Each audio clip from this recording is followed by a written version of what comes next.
Hello, and welcome to Mind Sherlock, where every story feels like a conversation over a warm cup of coffee.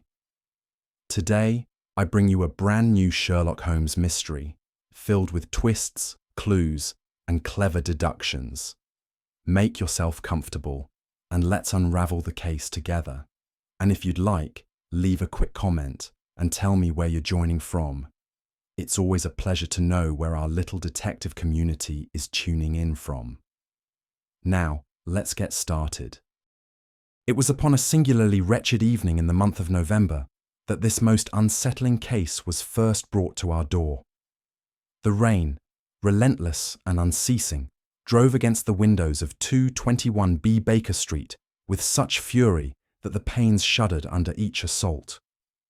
A sullen wind swept the streets below, and the distant tolling of St. Giles's bell seemed muffled, as though the air itself conspired to smother all sound.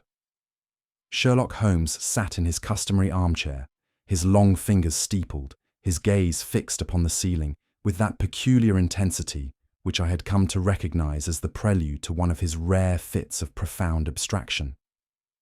The fire in the hearth burned low, and the room itself, so often filled with the fragrant smoke of Holmes's pipe, was now thick with a different atmosphere, a peculiar heaviness, as if some invisible weight pressed upon both of us. The hour was near 10 when a sudden and violent knocking at the door disturbed Holmes's reverie. He started ever so slightly before regaining his composure. "You will find, Watson," he murmured, "that our visitor brings with him the scent of fear." There was no jest in his tone, only a quiet certainty. I rose, though not without a curious unease, to admit whoever dared brave such a night to seek out the great detective. Of the many strange and singular affairs upon which Holmes and I have collaborated, this is the one case I had, until now, refrained from committing to public record. Indeed, when my hand first reached for my pen to set these events upon the page, it was with no small hesitation, for I knew that the tale which unfolded in the days that followed would challenge not only our understanding of crime and deduction, but our very grasp of reason itself. There are cases that demand publication for the sake of justice, others that deserve remembrance for the brilliance of Holmes's mind. But this tale I held back for another reason entirely, because it brushed against something darker, something neither Holmes nor I had the language to fully explain. It was Holmes himself, in an unguarded moment years later, who gave me permission at last to record it, though even then he cautioned, "There are threads, my dear Watson, which no man should follow, not even Sherlock Holmes." The man who stumbled into our sitting room was so drenched, so utterly dishevelled, that for a moment I feared the storm itself had taken human shape and hurled itself bodily into our home. His hat, a misshapen ruin, clung to his brow, and rivulets of rainwater traced their way down the planes of his face like silent tears. His hands trembled as they clutched a crumpled envelope, and his breath came in short, ragged bursts, like one who had fled for miles under threat of some unseen pursuer. Holmes, ever the master of composure, did not rise, but regarded the man with an expression I could only describe as clinical curiosity, as though inspecting some newly unearthed specimen of rare pathology. "You have come far, Mr. Wbertton," Holmes said quietly, "and from a place that inspires more terror than comfort, I would wager." The man, Edwin Wbertton, as we were soon to learn, started at the mention of his name, though no introduction had been given. "Mr. Holmes," he stammered, his voice brittle with fear, I had no one else to turn to. My brother has vanished, and it is all because of this." He thrust the rain-streaked envelope toward Holmes, his fingers reluctant to part with it, as though the paper itself might leap to the floor and betray him. Holmes accepted the envelope with care, though I noted the unusual tension in his hand as he did so. With some difficulty, Wbertton composed himself sufficiently to relay the extraordinary tale that had driven him to our door. His brother, Charles Wbertton, a man of peculiar habits and a collector of arcane oddities, had become fixated upon a singular object known only as the bleeding thread. It began as a jest, Edwin explained, twisting his soaked handkerchief into a shapeless knot. Some trinket purchased at auction, a length of crimson thread, said to have been cut from the cloak of a condemned man on the scaffold. My brother, always drawn to the macabre, treated it as nothing more than an amusing curio, until the night he vanished. According to Edwin, Charles had grown increasingly disturbed after acquiring the thread, speaking of whispers in empty rooms and shadows moving without cause. On the final evening before his disappearance, Charles had locked himself in his study, leaving only a single object behind, the very thread itself, pinned to the mantelpiece like a bloodied trophy. It was unnatural, Edwin said, his voice a whisper, as though the thing were alive, pulsing, somehow.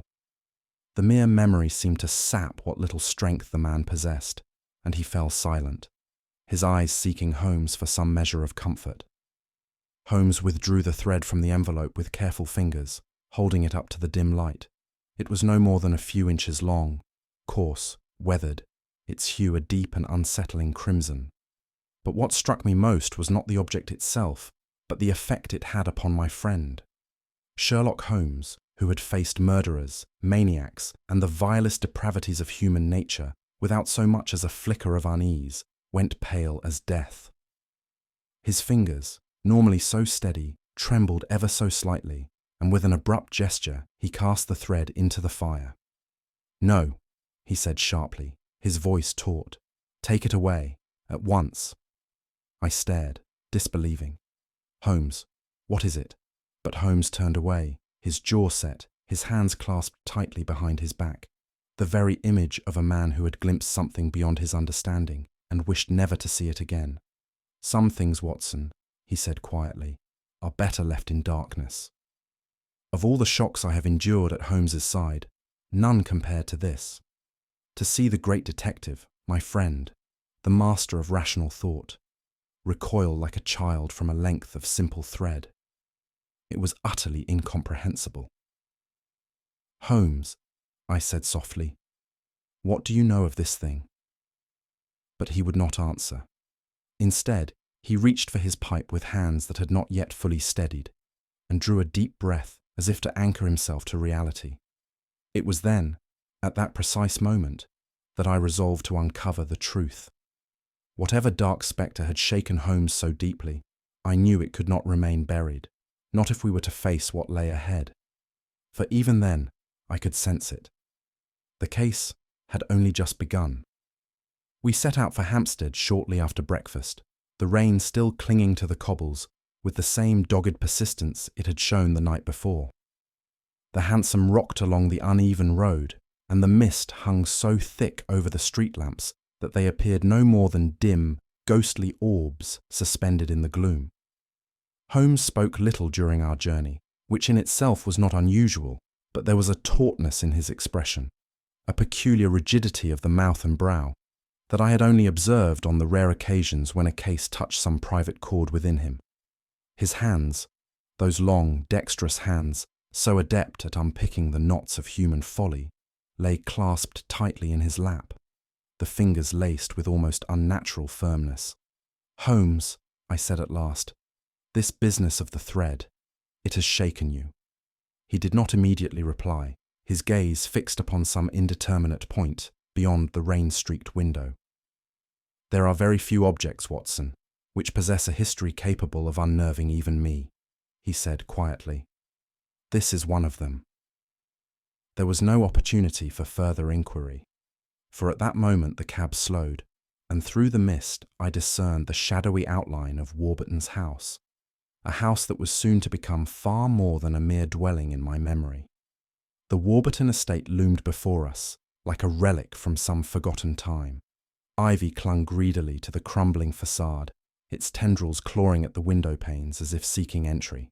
The windows themselves were shuttered, though one on the upper floor stood slightly ajar, its broken latch allowing the chill wind to pry its way inside.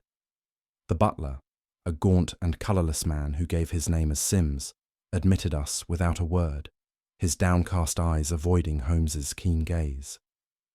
As we stepped into the hall, a palpable sense of abandonment settled over us.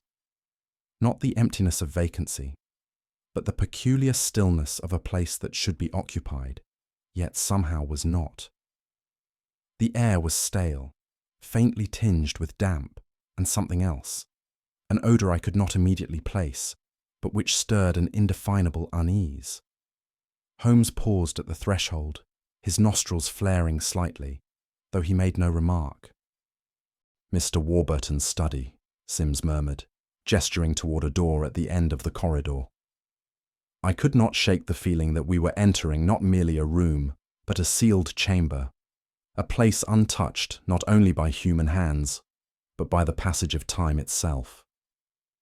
The house had secrets, I felt certain, and it was not at all clear that it intended to surrender them willingly.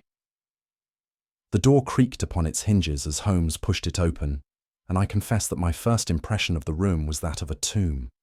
The air was thick, heavy with disuse, and the dim light filtering through the narrow windows gave every object within a muted, ghostly pallor. A thick layer of dust lay undisturbed across the surface of the desk, save for a single track where some object, a book, or a box perhaps, had recently been removed. But it was not the dust, nor the oppressive silence, that drew my attention most forcibly. No, it was the object pinned directly above the hearth, a single strand of blood-red thread, its colour so vivid against the dark wood that it seemed almost to pulse with unnatural life. Holmes stepped forward, his expression unreadable, though I noted the slight tightening of his jaw. "The bleeding thread," he murmured, almost to himself. "There are few objects in this world that inspire genuine fear, Watson. You see before you one of them." I advanced cautiously, aware that my curiosity far outstripped my understanding. The thread itself was coarser than I expected, not the fine silk of embroidery, but something rougher, like the unwound seam of a burial shroud. A small tack held it in place, and the edges of the mantelpiece were darkened, as though something had once burned there.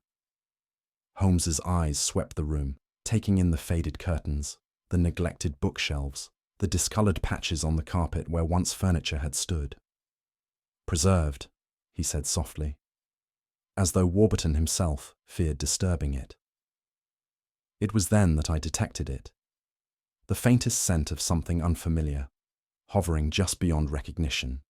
Holmes crossed the room with deliberate slowness, his gaze shifting from point to point with the meticulous care of a surgeon tracing a wound. He paused first at the fireplace, where a small pile of ash had gathered in the grate. A closer inspection revealed not wood, but the remains of parchment, its edges still faintly blackened. A letter destroyed, or perhaps a page torn from some volume, Holmes mused, brushing the ash between his fingers. "See here, Watson. The edges are irregular, meaning it was hurriedly removed."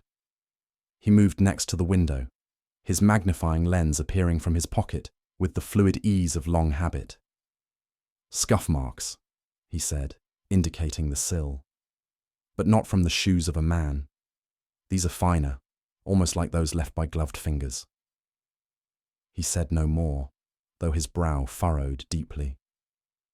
The scent, which had troubled me from the moment we entered, grew stronger near the window. It was not unpleasant, but unfamiliar. Something resinous and faintly sweet. Holmes inhaled sharply. "Myrrh," he said with certainty, a fragrance associated with both burial and ritual. Beneath the carpet, he uncovered a symbol scratched into the floorboards, a crude design, circular, with radiating lines like the spokes of a wheel. Holmes's reaction was immediate. He replaced the carpet swiftly, obscuring the mark from view. "Do not concern yourself with that, Watson," he said curtly, though his voice betrayed a note of strain. "Some marks are best left unstudied." I might have pressed him, but there was a growing urgency in his manner, and so I held my tongue. He instructed me to gather everything of note, books, papers, and correspondence. But when my hand moved toward the red thread, his voice rang sharp and clear. "No, not that. He would not explain further. Instead, he stood at the window, gazing out into the rain, as though the answer lay somewhere beyond our sight.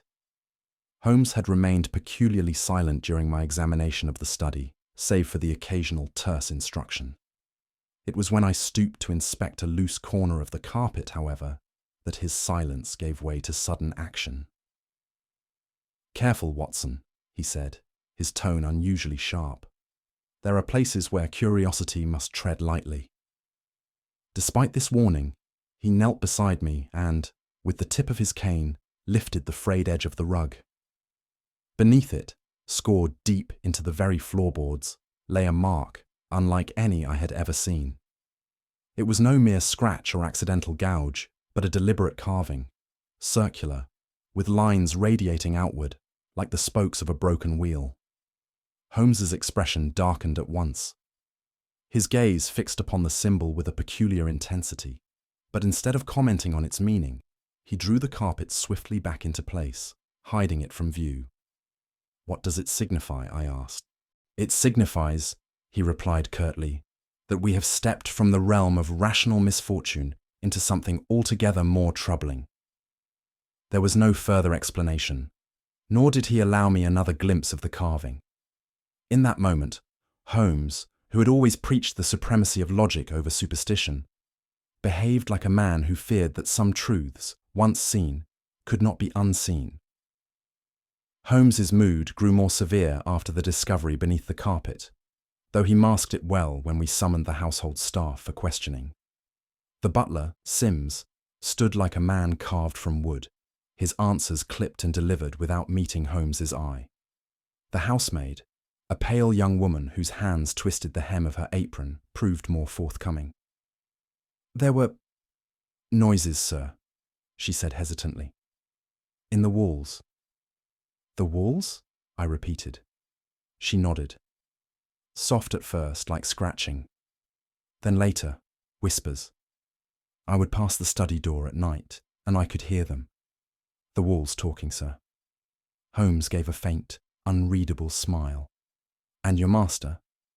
"He heard them too," she whispered. "Sometimes I'd see him standing at the door, ear pressed against the wood, listening for hours." We pressed further, visiting the nearest neighbour, an elderly widow who lived across the lane. Though reluctant at first, the woman eventually confessed to hearing strange sobbing sounds drifting from the Wbertton house at dawn. Not the sobs of a man, but something thinner, higher, as if the house itself wept. Holmes took in each account without comment, but I could see the weight of the information settling upon him. The whispers, the sobs, the symbol hidden beneath the carpet. They were not disconnected fragments, but pieces of a puzzle Holmes was assembling silently within his mind. And yet, beneath his usual air of cool detachment, I sensed something else lurking. Not excitement, but a quiet dread.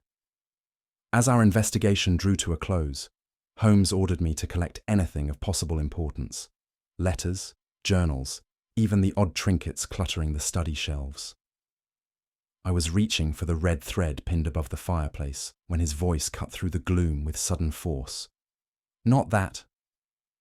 I turned, startled by the vehemence in his tone. "But surely, Holmes." "Leave it." There was no room for argument in his voice.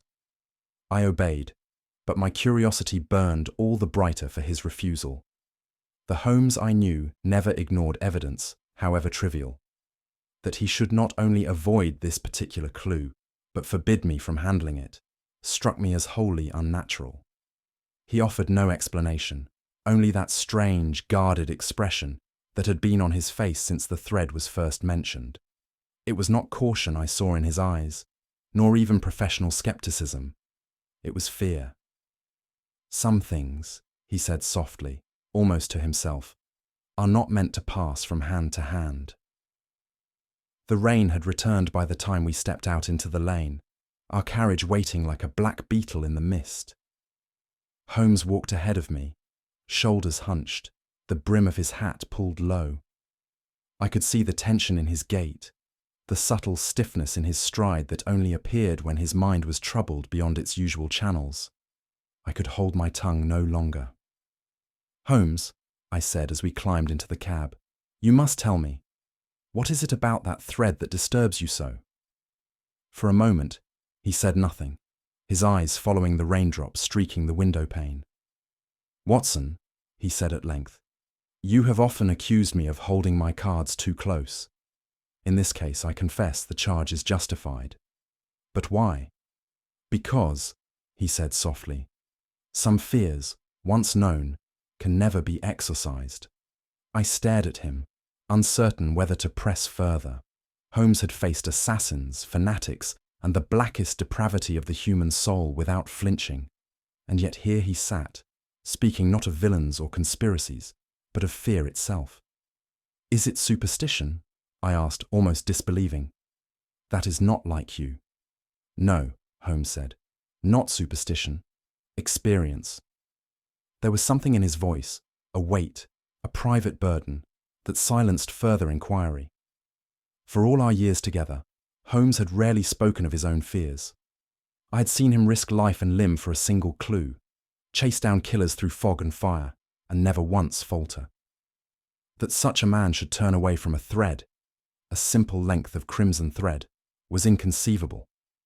The silence between us stretched long, broken only by the rattle of wheels against cobblestone. When at last Holmes spoke again, his voice was scarcely above a whisper. "This case," he said, "is no ordinary puzzle. It touches upon something I once saw, something I cannot forget." Despite the warmth of the cab, a shiver passed through me. For the first time in all our adventures, I understood. Holmes was not merely solving a mystery, he was confronting a ghost from his own past. The morning following our return from Hampstead, Holmes's mood was no lighter, and his usual appetite for strong coffee and stronger tobacco had been replaced by a peculiar restlessness. Though the fire burned cheerily enough in our sitting room, it seemed to me that my friend took little comfort from its warmth. At 10 o'clock precisely, a knock at the door announced the arrival of a small, precise-looking gentleman who introduced himself as Mr. Andrew Carfax, solicitor to the Wbertton family estate. Holmes's handshake was brief, his mind already racing ahead of the man's words. "I understand," said Holmes, "that you have been in possession of certain correspondence left by Mr. Charles Wbertton, letters prepared in anticipation of his own disappearance." Mr. Carfax inclined his head. "The letter was delivered to me with explicit instructions that it be withheld unless the most serious circumstances should arise." Holmes accepted the letter with a peculiar stillness, holding it briefly in his fingertips as though weighing not only the paper but the consequences it might contain. The seal had been unbroken until that moment, a narrow band of red wax stamped with a symbol I could not at once identify. Holmes broke the seal, unfolded the letter, and read in silence. As his eyes moved down the page, I observed the subtle tightening of his mouth, the faint but unmistakable line that formed upon his brow. A sign, well known to me, that my friend had found within the letter something far darker than a mere explanation for a man's flight. He passed the paper to me without comment. The writing, hurried but legible, spoke of fears both ancient and immediate, of whispers within the house, of shadows that answered when none had spoken, and above all, of the keepers of the thread. The letter, though brief, carried a weight far beyond its length. It described a secretive and ancient society, the keepers of the thread, whose origins stretched into a time before written history, a group sworn not to use or even understand the object they protected, but merely to guard it from all others. Charles Wbertton, it seemed, had stumbled upon their existence through no grand design of his own. A casual purchase at an estate auction, a bundle of old books and relics, had introduced him to the forbidden name. Curiosity, the fatal trait of the antiquarian, had driven him further. The keepers, Wbertton wrote, had not sought to harm him. They had, in fact, warned him. The thread was not meant to be possessed, much less handled, and its presence in the house had been an accident of fate, not intent. There were hints, subtle but chilling, that Wbertton had gone further still. Certain words stood out to me. The thread does not merely reveal the past, it calls to what you fear most. Holmes stood by the window as I read, his hands clasped tightly behind his back. "Well, Watson," he said at last, "it would appear our Mr. Wbertton has done what few men have dared. He has invited his own undoing, and done so with a remarkably steady hand." "And these keepers," I asked, "are they still watching the house?" "Watching? Certainly. But I suspect they are not watching for Wbertton any longer." "For whom, then?" "For us," said Holmes. Holmes's next destination was decided without discussion. Within the hour, we found ourselves standing in a narrow and poorly lit shop off Chancery Lane, a shop whose windows bore no sign, and whose contents spoke more of forgotten superstition than honest trade. The proprietor, a withered man with spectacles so thick his eyes appeared to swim behind them, greeted Holmes with a familiarity that spoke of previous acquaintance. "Back again, Mr. Holmes. I rather thought you had no appetite for these curiosities." "My appetite," said Holmes, "is for truth. You sold a set of books and relics to a Mr. Charles Wbertton some months ago. I require a catalogue of what those items contained." The man's brow furrowed. "Wbertton, yes. I recall him. Quiet fellow, but with a taste for the unusual. Bought a lot from me. Some books, a length of old cloth, a scrap of parchment, and a thread." "A thread?" I repeated. The dealer gave me a peculiar look. "A red thread," he said softly.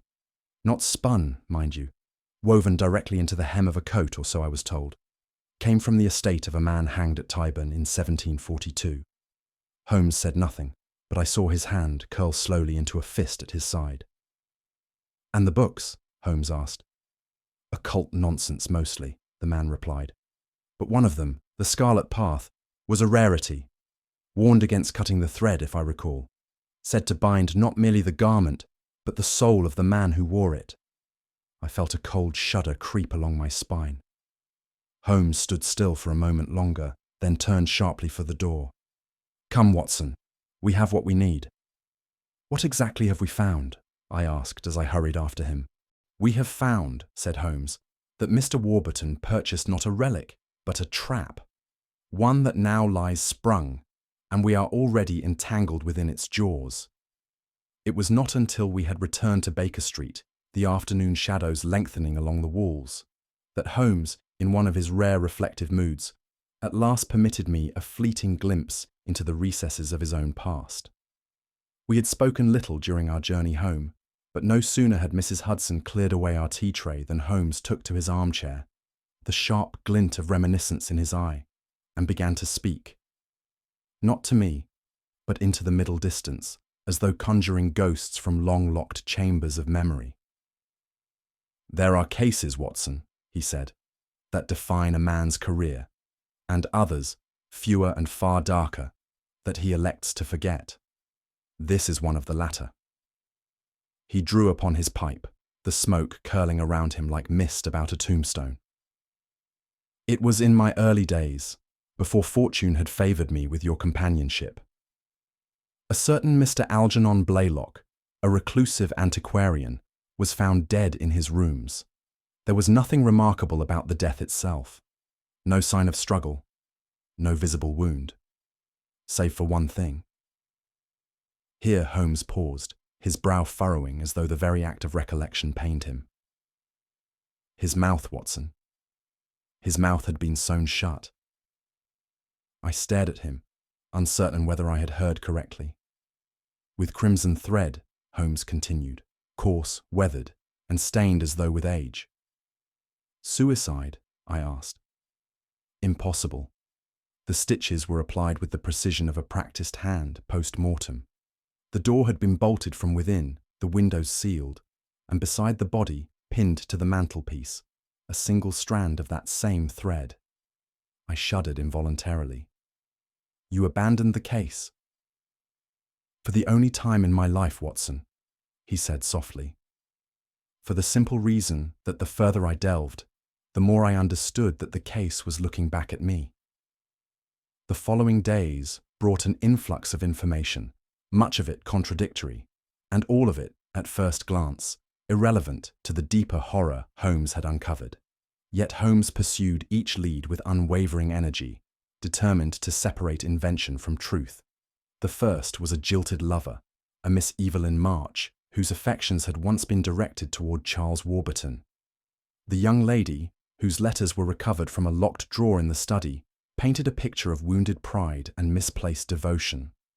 In one particularly impassioned missive, she wrote, "If you will not return to me, then I shall see to it that you have nowhere left to hide." Watson, ever the romantic, briefly entertained the notion that the affair was no more than a sordid lovers' quarrel that had spiraled out of hand. Holmes, however, dismissed the theory almost at once.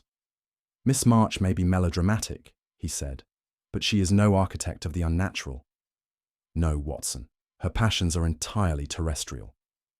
The second false trail led to the Wbertton will, an imperfectly drafted document that had recently undergone suspicious amendments in favor of a distant cousin. The handwriting, Holmes noted, bore traces of forgery, though the work was competent enough to deceive all but the most trained observer. "A common forgery," Holmes remarked, "and a clumsy one, at that. Hardly the work of anyone connected to what we are truly pursuing." Finally, we were drawn to a series of séances held in the drawing room of the Wbertton house. According to neighbours, Charles had become infatuated with spiritualism in his final months, and had hosted a number of discreet gatherings for like-minded enthusiasts. These, Holmes discovered, had been a mere cover, a convenient smuggling operation using the trappings of occultism to move contraband through the house. "Spirits, Watson," Holmes said dryly, "in both senses of the word." Yet here too Holmes swiftly dismissed the matter. Smugglers do not leave symbols carved beneath carpets, nor do they stitch shut the mouths of antiquarians long dead. With each discarded lead, the path narrowed. I could sense the weight pressing upon Holmes, for though the rational world provided ample distractions, his mind had already stepped into a darker place, the place where the red thread led. I have known Sherlock Holmes in every conceivable mood, jubilant in triumph, coldly logical in moments of danger, and at times almost playful when the scent of a fresh puzzle quickened his mind. But never before had I seen him as he appeared in the hours that followed our visit to the solicitor and the antiquarian's shop. There was a subtle disquiet in his every movement, a hesitation, as though the very air around him had thickened. He sat for long intervals, his violin lying untouched beside him, and I caught him more than once staring fixedly at the fireplace, though no fire burned there. When I pressed him, he dismissed my inquiries with uncharacteristic abruptness, but I could not be deceived. Something about the red thread, or perhaps the memory it had awakened, had touched my friend's nerve in a manner I scarcely believed possible. In the years we had spent side by side, I had often remarked upon his almost unnatural immunity to fear. Yet here was proof that Holmes, for all his brilliance, was not wholly beyond its reach. There was a weight upon him, not merely of the present case, but of something deeper. A shadow that had travelled with him from the past, now dragging at his heels like an unseen chain. That evening, when Mrs. Hudson entered to light the lamps, Holmes started as though from a dream. "Leave the curtains drawn, if you please," he said, his voice quieter than usual. "There is no need for passers-by to glimpse the interior of our rooms." It was a small thing, and yet it set my mind racing. The Holmes I knew never troubled himself with such mundane precautions. For the first time since our acquaintance began, I wondered if my friend was not merely hunting a mystery, but being hunted by it in turn. The events of that night remain as vivid in my memory as though they occurred but yesterday, and I confess that the passage of time has done nothing to diminish their unsettling effect. I had retired shortly after 11, leaving Holmes seated cross-legged upon the hearthrug, his pipe smouldering between his fingers, and his gaze fixed upon some distant point in his own mind. I had drifted into a fitful sleep when I was awakened, not by any sound within my own chamber, but by a sudden movement beyond the door. At first I thought it Holmes, pacing in the sitting room as was his wont during spells of intense concentration. But a second sound, softer and more deliberate, made me sit bolt upright, the unmistakable metallic whisper of a lock being turned from the outside. Without lighting my lamp, I rose and opened the door a crack. The gaslight in the sitting room had been dimmed, and yet I could just discern a figure, black-cloaked and hunched, moving with slow precision toward the mantelpiece, the very place where Holmes had instructed me to leave the collected evidence from the Wbertton house.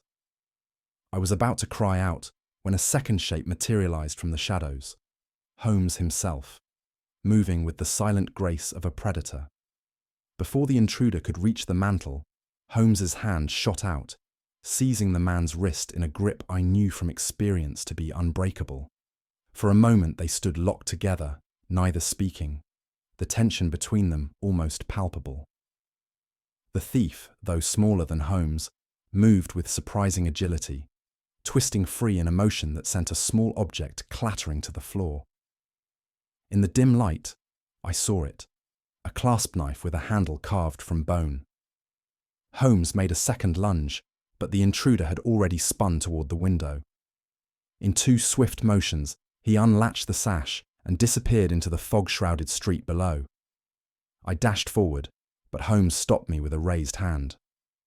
"No pursuit, Watson," he said quietly. "Not yet." "But Holmes, no pursuit," he repeated. "There will be another visit, of that I am certain, and next time we shall be ready." I retrieved the fallen knife, and as I held it to the light, I noticed a peculiar detail. Wrapped tightly around the handle, almost invisible against the pale bone, was a single strand of crimson thread. The day following the nocturnal visit to Baker Street, Holmes was a man transformed. The uncertainty I had glimpsed in him since the Wbertton case began had hardened into a kind of steel-edged resolve. Whatever had haunted him thus far, it was clear to me that Holmes had decided at last to confront it directly. He penned a brief note, which he entrusted to a boy from the street, instructing him to deliver it by hand to a certain address in Limehouse. Holmes neither showed me the contents nor spoke the recipient's name, but there was a finality in his manner, the sense that a chess player, after long hesitation, had made the move that would decide the match. "You are summoning the thief?" I asked. "I am opening the door, Watson," he replied, "but whether a thief or something far worse steps through it, I cannot yet say." That night, Holmes took extraordinary precautions. The curtains were drawn tightly across the windows. A single lamp was placed near the hearth, casting just enough light to keep the room from complete darkness. The red thread, the very object that had so unnerved Holmes, was placed deliberately upon the mantelpiece. Bait, set in plain view. "You are certain he will come?" I asked. "As certain as I am that dawn will follow night," said Holmes. "The thread is not a mere object to him. It is a summons, a tether he cannot resist." There was something chilling in his quiet confidence, and though my mind rebelled at the thought, I could not escape the sense that Holmes had invited not a man, but a spectre into our rooms. In nearly every case upon which Holmes and I had collaborated, I had been his companion in both action and deduction, an imperfect assistant perhaps, but always present at his side. That evening, however, I was left in unaccustomed ignorance. "Watson," he said as the clock approached midnight, "you will forgive me if I ask you to act not as my partner tonight, but as my witness." I bristled at the suggestion. "Surely, Holmes, No." His voice was gentler than I expected. "There are matters at work here that cannot be solved by the revolver in your drawer or the notebook in your hand. What I confront tonight, Watson, touches upon something I have spent half my life avoiding. I ask you only to watch, and if need be, to remember." It was not in me to refuse. Holmes had always been the master of his own methods, and I, who had seen him walk alone into peril time and again, could do little but accept his terms. I settled into my chair, my hand resting uneasily upon my revolver nonetheless, and I watched my friend, a man who feared nothing, prepare himself for a meeting that had placed fear itself in his eyes. The hour struck 2. The fire had burned low, and the air in the sitting room felt curiously thick. as though we had descended below the earth itself. Holmes stood at the window, his back to the room, his silhouette framed by the dim lamplight. I could not say if he was preparing his mind for the coming confrontation or merely fortifying his own courage. There was no knock upon the door, no sound of footsteps upon the stair. Yet all at once, as though conjured from the very air, a figure stood in the room. I could not help but recoil, for the intruder was no common thief. He wore a cloak of deep black, its hem brushing the floor, and his face, what little of it could be seen beneath the hood, was as pale and expressionless as carved ivory. He moved with deliberate purpose, his hands encased in black gloves, his steps soundless upon the rug. He made directly for the mantelpiece, where the red thread lay exposed, his outstretched fingers trembling. With anticipation or fear, I could not say. Holmes, still unmoving by the window, spoke at last. "You have come, as I knew you would." The figure paused, turning his head slightly toward Holmes. I could see only the curve of a sharp jawline beneath the hood, but something in his posture conveyed recognition, not the first encounter between strangers, but the reunion of two men who had once stood upon the same cursed ground. The figure spoke, and though his voice was no louder than a whisper, it filled the room like a distant chant carried upon the wind. "You have seen the mark, Sherlock Holmes," he said. "You have followed the thread before and turned back. You knew even then what waited at its end." Holmes's face was pale but composed. "I knew," he said softly, "and that is why I turned back." The figure took another step toward the mantel. The covenant of the crimson binding cannot be undone. Once a man touches the thread, his fear walks beside him forever. The words struck me with curious force, though I scarcely understood them. Holmes, however, seemed to age in that instant, the lines upon his face deepening, as if some invisible weight had settled upon him anew. "It is not the thread that binds," Holmes said at last, "but the man himself. It binds to what he fears most, and brings it into the world." The figure bowed his head slightly. "You understood before any of us did. That is why you were the only man to walk away." "Walk away," Holmes repeated, his voice quieter still. "But not unmarked." The figure reached for the thread, his fingers trembling just above its surface.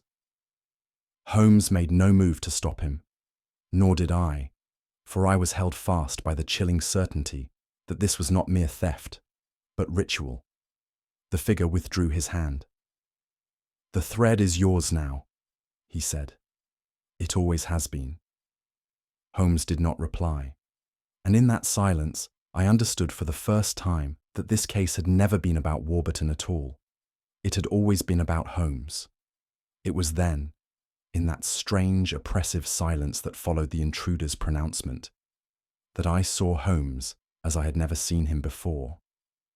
His face, so often the mask of cold reason, now bore the unmistakable imprint of some private torment, worn smooth by years of suppression but never wholly banished. The figure in the cloak stepped forward, his voice low and measured. "Do you remember, Holmes? When you first beheld the thread, you were young, but not so young that you did not understand. It showed you something, did it not? A vision so terrible that you could never fully turn your back upon it." Holmes neither confirmed nor denied the accusation, but in his silence lay the answer. "You have built walls within your mind," the man continued. "Strong walls, high and thick. But the fear still lives there, behind the stones. The same fear that binds every man to the thread he dares to touch." I turned to Holmes, expecting some cutting retort, some sharp dismissal that would strip the intruder's words of their power. But Holmes stood motionless, his hands clasped behind him, his gaze lowered, not in submission, but in contemplation. "It is true then," I said softly. "Even you have known fear." Holmes exhaled, slow and deliberate. "A man without fear, Watson," he said at last, "is either a fool or a liar. The difference lies only in whether he faces it or flees." It was not defiance in his voice, nor resignation, but something colder still.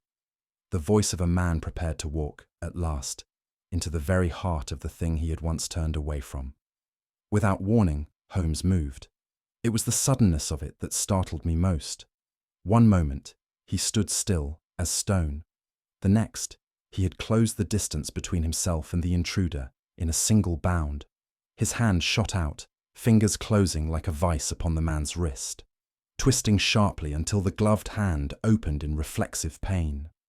The man staggered back, his hood slipping briefly from his head to reveal a gaunt and hollow-cheeked face, a face both unfamiliar and yet curiously expectant, as though he had always known this moment would come.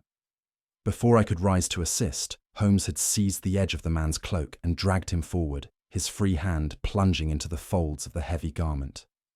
With a sound of tearing cloth, Holmes drew forth a small leather-bound diary, its edges stained and worn, its cover marked with the initials CW. The intruder made no move to resist. Instead, he straightened, his hands now empty, and inclined his head in a gesture almost respectful. "You have taken it," he said softly, "and with it, the burden is yours." Without another word, he turned, and before either Holmes or I could prevent him, he stepped backward into the open window, vanishing into the fog like smoke dispersed upon the wind.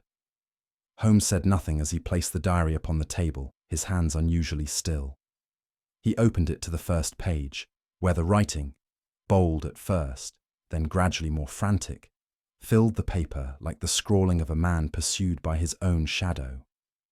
The entries began with mundane observations, purchases made at the antiquarian's shop, minor domestic quarrels, and the restless mind of a collector always seeking the rare and unusual. But the tone shifted abruptly upon the discovery of the thread. "There is something in it," Wbertton had written, "something that calls, not from outside but from within. A man's fears are threads of their own, spun deep within his heart. To cut them is to stand naked before them, to summon them into the light." Holmes read in silence, his face impassive, but I knew my friend well enough to detect the faint tightening of his jaw at certain passages. Wbertton had not merely handled the thread, he had used it, performing a ritual described in one of the forbidden books acquired at the shop. The ritual was simple, almost absurd in its plainness. A man was to face a mirror at midnight, the thread held between his hands, and to name aloud the thing he feared most. The final entry was a single line, the ink smeared as though the pen had slipped from the writer's trembling hand. "It is not outside, it is here." Holmes closed the diary with a quiet snap. "He summoned his fear, Watson," he said softly. And it came.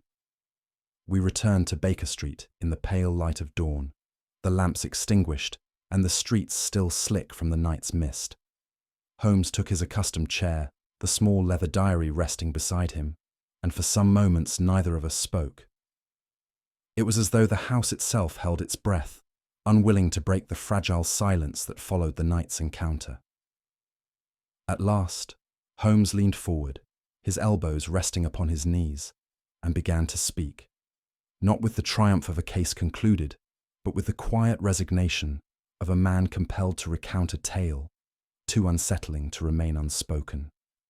"Every thread, Watson, every symbol, every whisper in that house, they were not scattered clues to be gathered, but a single story unwinding itself backward to its origin." Charles Wbertton was no ordinary antiquarian. His fascination with the occult, with forbidden knowledge, was not the idle curiosity of a collector, but the relentless hunger of a man seeking to conquer something within himself. Piece by piece, Holmes assembled the puzzle. The thread, the symbol beneath the carpet, the sobbing walls. Each was not a haunting from without, but a manifestation from within. The house had not been invaded by some external force. It had become a mirror to Wbertton's own mind. And the red thread, Holmes said softly, was the key, both to his madness and to his fate. Charles Wbertton, Holmes continued, was a man who believed that fear was the final obstacle to mastery, not over the world, but over himself. He believed that if he could look directly upon the thing that terrified him most, if he could name it, he would become unassailable. The idea, Holmes explained, was not without precedent. In certain ancient traditions, fear was seen not as an emotion, but as a spiritual tether, a thread binding the soul to its own weaknesses. Wbertton did not seek to banish his fear, Watson. He sought to summon it, to force it into the light where he could confront it directly. And what? I asked quietly. Did he fear? That, Holmes said, was the fatal question.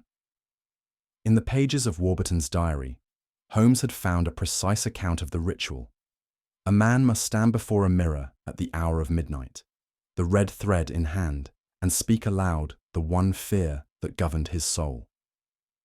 The thread, if legend held true, would respond, not by revealing the fear, but by manifesting it.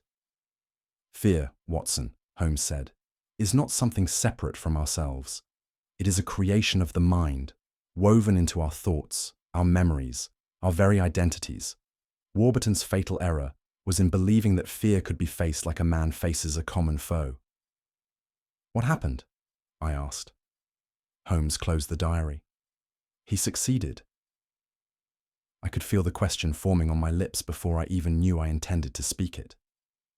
And you, Holmes? When you saw the thread in Wbertton's house, what did it show you? There was a long pause before Holmes answered. It showed me, he said quietly, a case from my youth, the very case I spoke of before. The man found dead, his mouth sewn shut with that same crimson thread. But what did you see? I saw, said Holmes, what I have always feared most, not death, nor failure, nor even the loss of reason, but the loss of self. I saw a mind like mine, once sharp and unassailable, unraveled into incoherence. I saw my own intellect torn apart, thread by thread, until nothing remained but silence. For the first time in all our years together, I glimpsed the vulnerability Holmes had so carefully concealed. The fear not of some external horror, but of the collapse of the very mind upon which his identity rested. The thread itself, Holmes said, was cut from the coat of Algernon Blaylock, the man I failed to save all those years ago. I could scarcely believe my ears. Blaylock, the antiquarian from your first encounter with the thread. The same, Holmes confirmed. When I abandoned the case, the thread vanished with it, or so I thought. But it found its way, through auctions and collections, until at last it reached Charles Wbertton. The thread was no mere artifact, Watson. It was a record, a scar left by my own failure, carried from one man to the next. And you refused to touch it, I said softly. Because I knew, Holmes replied, that if I did, the thread would bind itself to me once more, and I would be forced to face, at last, the fear I had turned from all those years ago. The final revelation arrived that morning, in the form of a telegram. Wbertton's brother had been found, not dead, as we had feared, but alive and confined to St. Luke's asylum, reduced to a gibbering shadow of the man he had once been. He speaks only one word, the doctor reported, over and over again. Holmes's name. The fire burned low in the grate as I sat opposite Holmes, my mind still struggling to absorb all I had heard. Do you believe, I asked, that you are free of it now? That the thread's hold upon you is broken? Holmes regarded me with a rare softness in his eyes. There are threads no man should follow, my dear Watson, he said. For some truths are not meant to be known, not even by Sherlock Holmes. The fire had burned down to embers when Holmes finally spoke, his voice low, almost contemplative. Fear, Watson, he said, is a curious adversary. For all my years studying the criminal mind, I have come to understand that it is not greed or ambition that drives most men to ruin, but fear. It is the invisible thread stitched through every crime, pulling tighter with each misstep, until at last the man himself becomes strangled by his own imagination. He stood and crossed to the window, gazing out into the fog-cloaked streets below. Wbertton believed fear could be mastered by calling it into the light. Instead, he discovered what I have long suspected, that to name one's fear is to give it shape, and to confront it directly is to risk becoming its prisoner. I frowned. Yet you confronted it yourself tonight, Holmes. Did I? Holmes's smile was faint. Or did I merely turn the mirror aside for another day? That, my dear Watson, is the only mystery that remains unsolved. He turned back to me, his expression inscrutable. Tell me, Watson, in all our cases, how many men have we seen destroyed not by the crimes they committed, but by the fears they sought to escape? I considered this in silence, knowing the answer was too many to count. What do you think was Charles Wbertton's greatest mistake? Was it acquiring the thread at all, or believing that fear could ever be conquered like an enemy on the battlefield? Share your deduction in the comments below.